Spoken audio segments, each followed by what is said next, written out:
surrounded by 6 months' worth of supplies, plus live sheep, I think they've already run away, goats, chickens, seedlings and fruiting trees.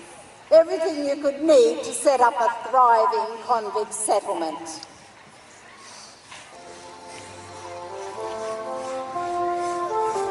I became at once commandant, superintendent and overseer. Nothing was undertaken that I did not plan. Nothing was carried out that I did not inspect. Literally, under a burning sun, earning my bread with the sweat of my brows.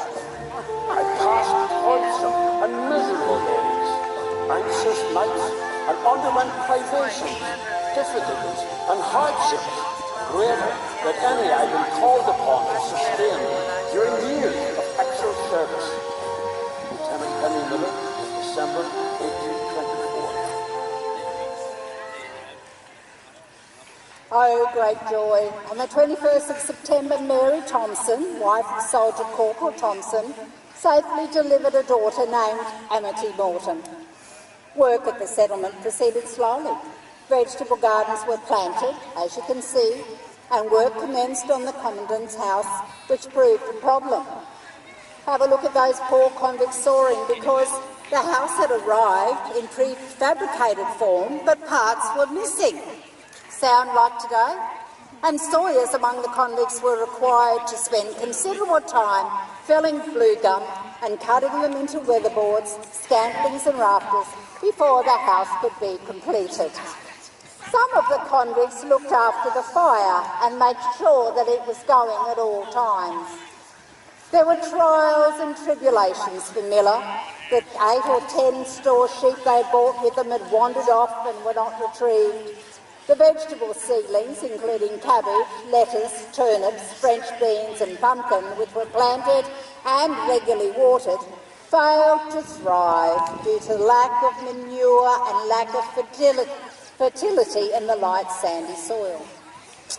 Oh, Lieutenant Miller was concerned about his own situation. His wife Jane was expecting. She gave birth to another son, Charles Morton, on the 5th of November 1824. He was to join his brothers Henry and Mars.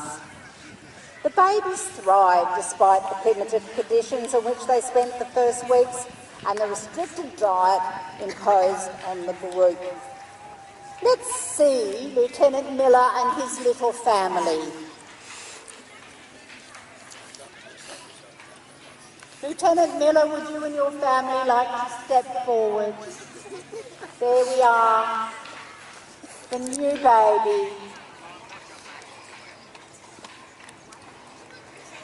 There you are, give them a round of applause. Look at that.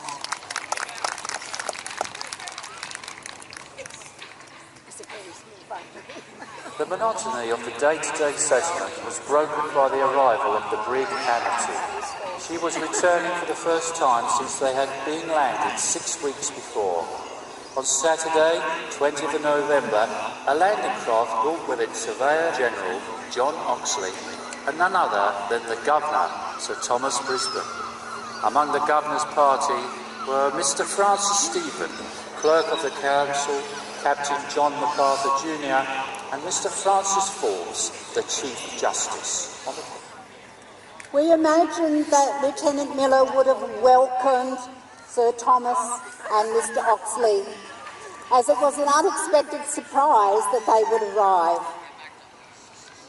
I'm sure the Governor would have said, "It gives me great pleasure to be here and to see the settlement at close quarters. My word, Miller, this is fine work." And as was fitting for a settlement, there would be an inspection of the troops and a welcome firing.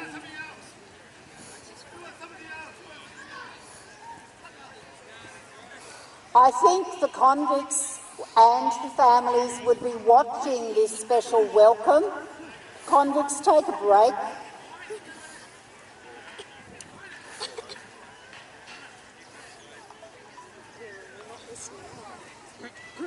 Ladies, would you like to be watching? And the children, look at them playing games and having school.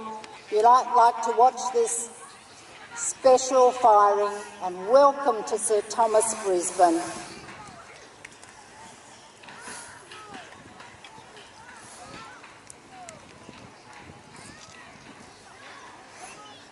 The soldiers that you are seeing here are from the 40th Regiment of Foot, and thanks to the Redcliffe Historical Society, who's done a lot of research, we know the names of the soldiers that were here, and we also know a little about the convicts that were here. I met some wonderful people last year who were descendants from those families.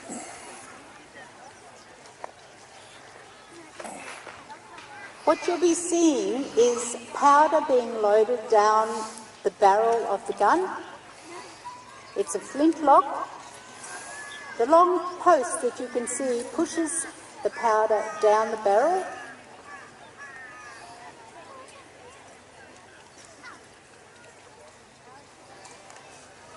And as this is a reenactment, this is blank fire.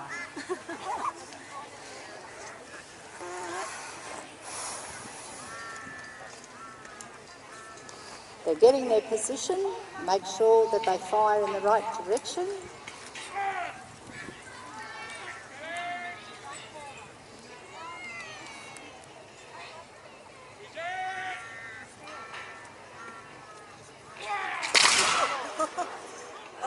What a wonderful welcome that the Europeans have given to each other.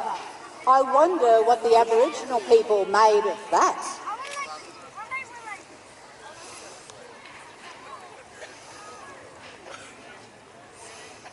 Now, I understand that the women have put on some hospitality, and very soon Sir Thomas